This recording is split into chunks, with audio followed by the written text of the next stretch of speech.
Hörru, við ætlum að halda áfram með hennan inngang að verkefni 6 en við vorum komið með browsersync kærandi. Svo eru 2 önnur tól sem við ætlum að setja upp og svo þurfum við að setja upp 3. tóli til að láta tólun okkar virka saman. Fyrsta sem við ætlum að setja upp heitir SAS og SAS svona superset af CSS og leyfir okkur að gera ýmsa hluti sem að CSS gat einu sinni ekki, til dæmis eins og breytur og svona, en samt ennþá með nokkra hluti sem að við sækjumst eftir. Vonandi þurfum við ekki að nota SAS einhvern tímann, en þangað til ætlum við að setja upp. SAS eitt af mörgum tólum sem við notum til að manage CSS-skrár og CSS í verkefnum. Þið getur líka heyrt tól eins og, þannig við yfirleitt bara eitthvað svona CSS in JS eins og Tailwind eða Emotion eða eitthvað, svo less líka, en þetta bara allt, bara pælingin, þetta eitthvað svona auka tól sem hjálpar okkur að vinna CSS-ið okkar. Þannig að við gerum hérna, ekki hérna, heldur hérna, npm install save dev sas. Það sækir þetta og þá get ég farið hérna og gert nýja skrá sem heitir styles.scss og scss sem sagt skráarendingin fyrir SAS skrár. Og þá get ég bara búið til eitthvað hérna, card, background, color, pink, eitthvað. Og þetta bara, ég get skrifað þetta og þetta bara CSS, bara fínt.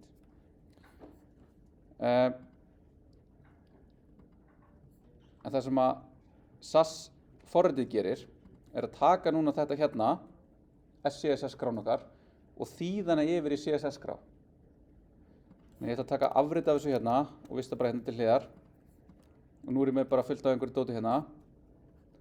Og ég ætla að keyra skipunina með tólinu, þá get ég notað hérna npx. npx þýðir bara keyra í gegnum npm. SAS styles.scss styles.css.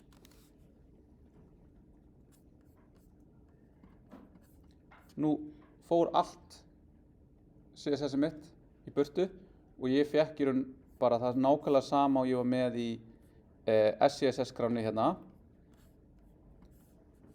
pluss þessi auka lína styles.css.map og þá skrá hérna. Það sem gerist var þetta hérna var tekið og það var þýtt yfir úr SAS yfir í CSS. Og það bara mjög einfalt hérna út af því að þetta í raun bara einn selektor og ein skipun.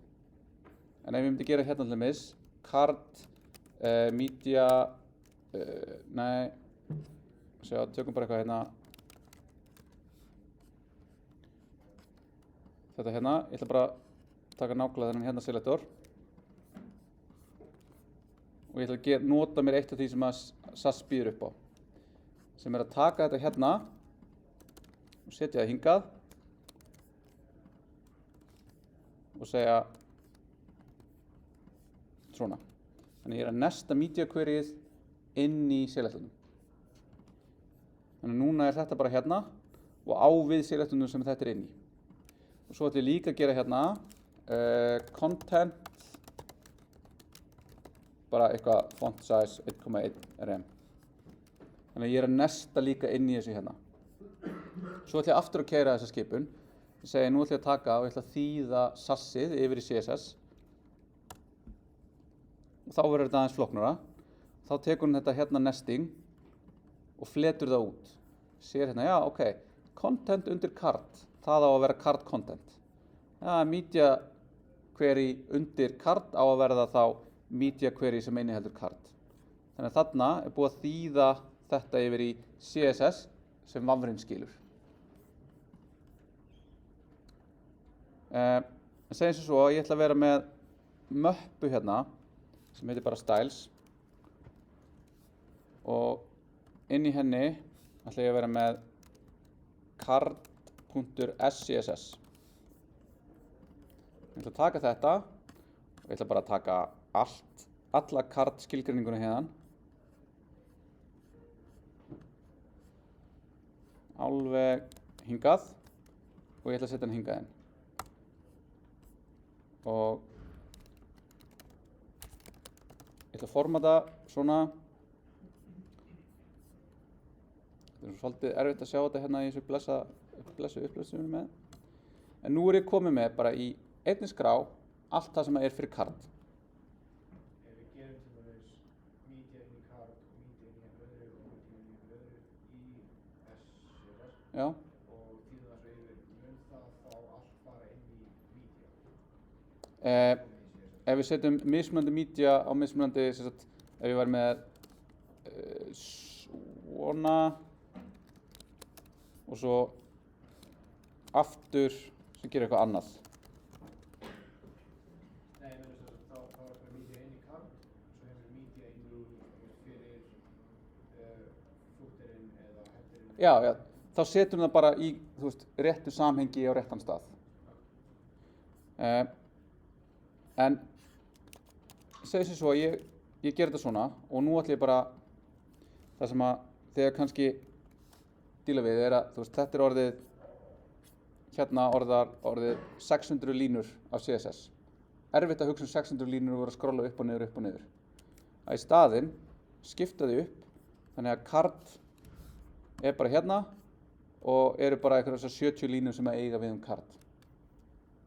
Hljómar ágætlega til þess að svona skipta upp skránum og gera þetta aðeins stælara, ekki satt? Þá get ég vistað þetta, svo get ég tekið bara allt CSS sem ég geymdi þarna áðan, það bara að kopía það og setjum það hingað og tökum síðan út allt sem að vísar í card og segjum hérna import styles card, þurfum ekki endinguna, svona. Keyrum síðan aftur skipunina, skoðum style CSS, þá finnum card, þá núna, þó svo að þetta líti út eins þegar ég búinn að þýða þetta, þá í raun þýdda skjalið búið að taka það sem var inn í þessu hérna og setja það inn í hitt skjalið. Þannig að núna tók hún heilt skjalið sagði, importa þessu hér á þessum hér stað. Þá það bara sótt og sett inn. Ok, tökum þetta aðeins lengra. Og kannski verður aðeins bara taka þetta út hérna. Tökum þetta bara út hérna sem eitt hlut sem ég ætlum að kalla reset. Ok, vistum það hér og loka import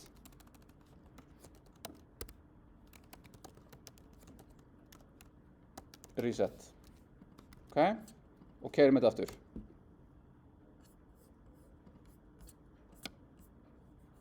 Reset hérna efst, nú kom líka eitthvað charset UTF-8 hérna, sem svona tæknilega séð ætti að vera.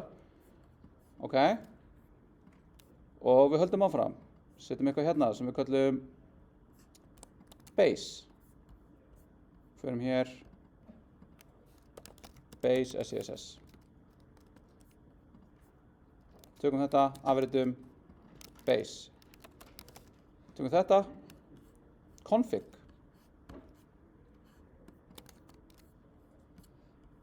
Förum hérna config SCSS. Fer hér config. Nú allir búin að minnka skjalið niður í 439 línur og ef ég ætla að breyta config þá geti ég verið með config í glugganum hérna og þetta hér og ég geti verið að horfa á minna í einu og geta hoppað milli skráa en ekki í sömu skráni. Svo núna ef ég þýði þetta, þá þetta komið. En þetta skref hérna að vera að gera alltaf þetta ekkert svakalega skemmtilegt. Þannig að við getum búið til nýtt skrift sem gerir þetta fyrir okkur. Og þá það hérna SAS, ég ætla að loka þessum hérna gluggum sem við sjáum aðeins betur. Þannig að það þetta og ég ætla að setja það hérna SAS ætla bara að keyra SAS-skipunina. Ég þarf ekki að nota þetta MPX hérna undan því að ég að keyra þetta í samhenginu með NPM. MPX bara eitthvað sem notum bara þegar mann gera það sjálf í gegnum command line og vera að fikta. Þá get ég núna, í staðinn fyrir að keyra MPX, get ég gert NPM run SAS. Þetta eftir að vista, ég keyri þetta og ég fæ þetta gerist. Ok, en núna samt sem aður, nú þarf ég bara að keyra eitthvað aðra skipun, NPM run SAS. Ég þarf þá alltaf að fara inn í terminali eða command prompti og keyra skipunina til þess að eitthvað gerist. Getur ekki bara gert þetta þannig að þetta fylgist bara með skránum og gerir þetta sjálfkrafa. Þá getum við farið hérna og gert SAS watch. Og SAS watch gerir nákvæmlega það. Keyrum SAS watch og þá keyrir þetta áfram. Núna þetta ekki bara eitthvað forrit sem keyrir bara einu sinni og klárar þessa þýðingu. Það keyrir þýðinguna og býður svo eftir því að einhver stjarna.css skrá breytist. Og ef það gerist, þá keyrir hún það aftur og aftur og aftur og aftur. Svo lengi sem að þetta hérna process, þetta forrit keyrir. Þannig ef ég núna, látum þetta hanga hérna aðeins lengur uppi, fer og breyti núna Style CSS og hef Styles CSS hérna við hliðina á og ég set hérna uppi HTML background color pink vista, kemur beint inn green breytist strax. Ef ég fjarlægi reset dettur strax út hér. Þá sjáum við hérna, forritið að fylgjast með og gera þessar breytingar jafnóðum og ég gera það. En núna erum við farin að strengja saman tól sem leyfa okkur að vinna með CSS-ið okkar yfir í að vera að keyra það á sama tíma við gerum. Þannig að við erum í raun með þetta gerist allt saman strax. Við erum að minnka feedback-lúpuna frá því að þetta gerist. Svo ger ég eitthvað hérna. Ég ger eitthvað villu og þá kemur bara villan hérna og villan skrifuð hér inn í kommenti. Þannig að ef við varum að gera eitthvað og það væri villa, og við förum að leita hann uppi, þá myndi það vera hérna. Ef við hefum ekki tekið eftir henni, koma hérna í terminalið. Þannig að verkefnið núna að færa þetta yfir í SAS er í raun og veru að splitta þessu upp í hluti sem að ykkur finnst make sense hérna. En ef við skrólum í gegnum þetta, þá getur það verið til dæmis fonts. Og það getur verið, þetta getur farið aftur inn í þetta base sem við erum að nota. Allt hérna af þessu hérna. Þetta getur farið inn í eitthvað sem heitir button. Þetta getur farið inn í eitthvað sem heitir config eða animation eða animations. Þetta inn í eitthvað sem heitir wrapper. Þetta inn í eitthvað sem heitir header. Og þannig skiptum við þessu upp. Þannig að við séum með marga skrár þar sem við getum bara hoppað inn og sagt, headerinn. Já, það er bara þessi hérna litla skrá sem er bara með þetta og hún er bara með headerinn. Og þannig erum við búin að hjúpa hvert og eitt CSS sem við erum eða svona CSS fyrir hvert element inn í sér skrá. Þannig að við þurfum ekki að spá í því hvað hitt er. Við þurfum ekki að vera að skrolla og sjá nav og cards og wrapper. Við erum bara að vinna í headernum, sé bara headerinn. En síðan í þessari skrá, þá erum við að púsla þessu öllu saman. Þetta á þá ennþá betur við þegar við erum að vinna saman í hóp. Þá getur ykkur tekið að sér að búa til headerinn, og búa til footerinn, og búa til cards, og búa til þetta eða hitt. Og vinnur því, og við þurfum ekki öll að vera að vinna saman í einni 600 til 1000 lína CSS-skrá. Við erum bara að vinna í okkar parti af verkefninu. Make þetta sense? Ok. Svo er að láta þetta virka saman, processing og SAS. Þannig að við erum í raun með serverinn sem fylgist með því að CSS-skráin breytist og SAS sem fylgist með að SCSS-skráin breytist og þýðir henni yfir CSS að við myndum vilja láta þetta spila saman. Þannig að ég breyti SCSS-skrá, hún þýðist yfir í CSS-skrá, serverinn pikkar það upp og hotreloadar fyrir okkur það sem er að gerast á vefnum. Þá þurfum við að ná í annað tól sem heitir concurrently. Concurrently er bara tól sem keyrir tvö tól saman. Gerum þetta aftur, save dev concurrently. Það komið. Ætla ég að fara hérna þar sem ég var búinn að laumast til þess að geyma skipanir.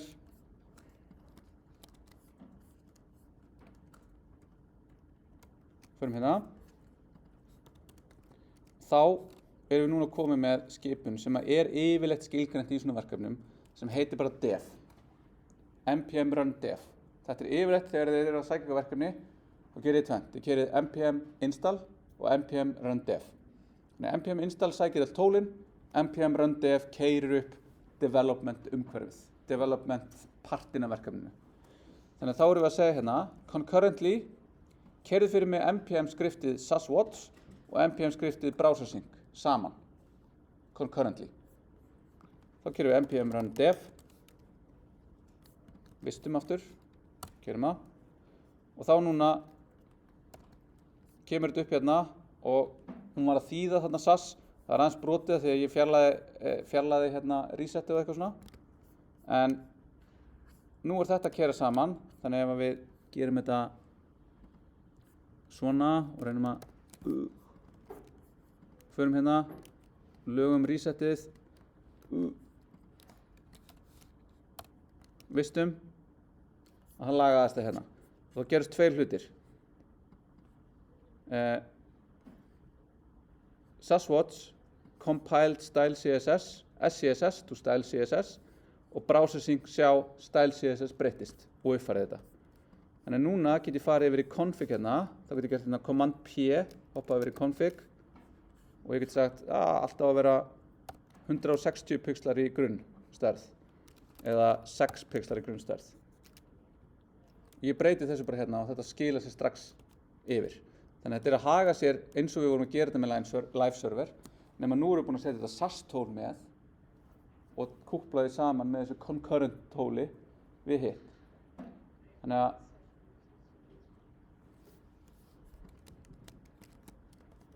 það sem þið ætlaði að klára að gera er að fara hérna og flytja allt CSS-ið yfir í SAS. Halda áfram með þetta sem ég var að sýna ykkur. Og við erum líka búin að setja upp þetta hérna, þannig að við erum búin að tikka í núna 70% af þessu og seinasti parturinn er þetta stylelint, eins og nafnið gefur til kynna. Þá er það linter fyrir styles og við ætlum að setja það upp með nokkrum hérna, með tveimur pökkum sem gefa okkur svona config eða svona staðla, einhver svona guidelines sem við ætlum að vinna eftir. Bæði fyrir CSS og fyrir SAS. Og núna er ég að keyra þennan server, þannig ég þarf að gera Ctrl-C til þess að drepa serverinn. Þannig að hann var bara að keyra. Þetta er bara server. Hann bara keyrir þannig til hann deyr. Og ég ætla að gera install, npm install, save, def, stylelint, config standard, stylelint, config SAS guidelines og stylelint. Sækir hann þessa 3 pakka, þannig að sótti ég 3 pakka í einu. Ég ætla að taka þessa hérna sem segir bara skilgreini hvaða reglur stylelint á að vera að horfa á. Að það stylelint getur verið með, já, ég vil að öll CSS propertyin séu í stafrófsröð. Ég vil að öll CSS propertyin séu þannig að box model skilgreinina koma fyrst, síðan koma positioning, síðan koma texta, síðan koma lita og það er að gera alls konar reglur til þess að skilgreina bara nákvæmlega hvernig CSS okkar á að vera uppbyggt. Þannig að ef við erum að vinna í teimi, þá skrifa allir nákvæmlega eins út af því að tólið lætur okkur skrifa allt nákvæmlega eins. Þannig að við ætlum að fara hérna og ég ætla að búa til nýja skrá og hún ætla að heita .stylelint.rc. Punktur, hvað þýðir það ef skrá byrjar á punkt? Hún er falin í stýrikerfinu, en við sjáum hana hérna. Þannig að ef þið reyna að opna þetta inn í hérna Explorer eða í Finder í stýrikerfinu, þá munið þið ekki sjá þetta, en ef þið opnið þetta í Visual Studio Code, þá sjáum við þetta. Ok?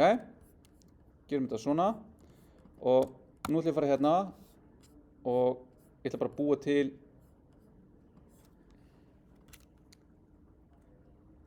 skriftið hérna strax. og það er hérna. Þá erum við komið með allt.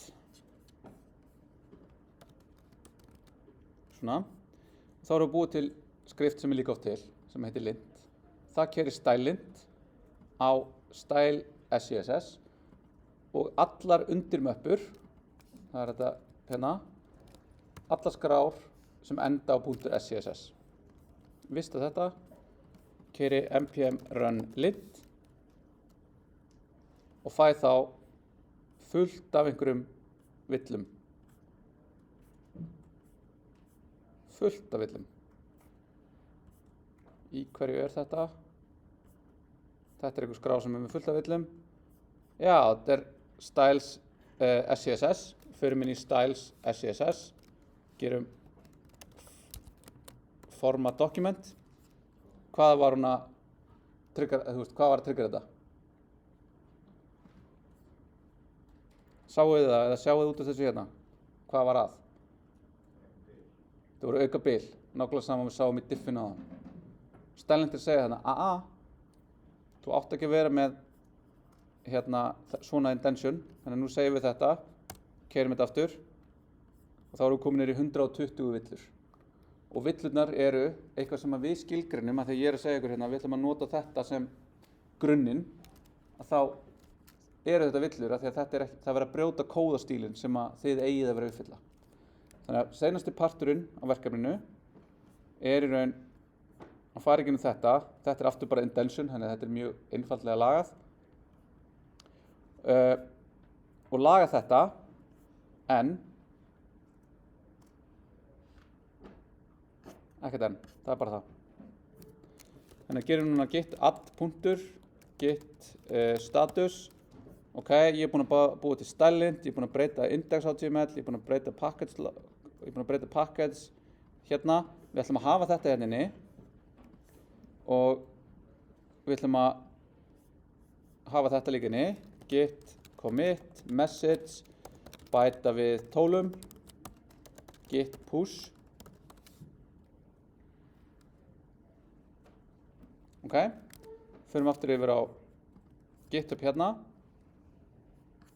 Bæta við tólum. Nú erum við búin að gera þessa breytingu og þá sjáum við strax að þetta er alveg 2200 línur bætt við, af því við vorum að búa bara til nýja línur og fjarlæði 131. En þetta var bara copy-paste vinna.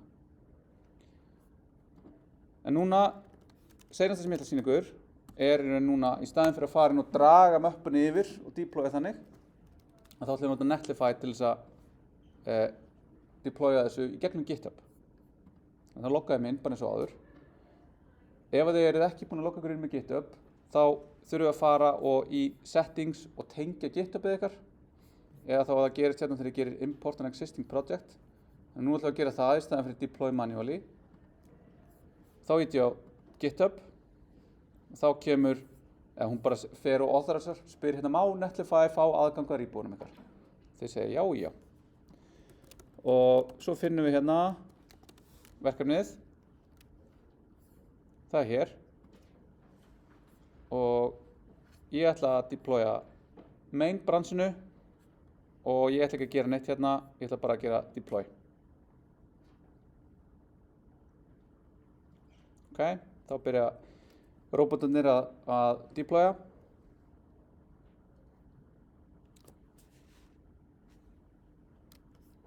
Þetta tekur alltaf sinn tíma. Building.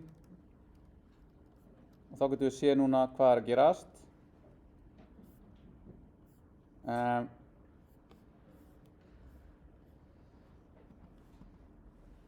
Ok, hún er bara, já, hún er búin að þessu.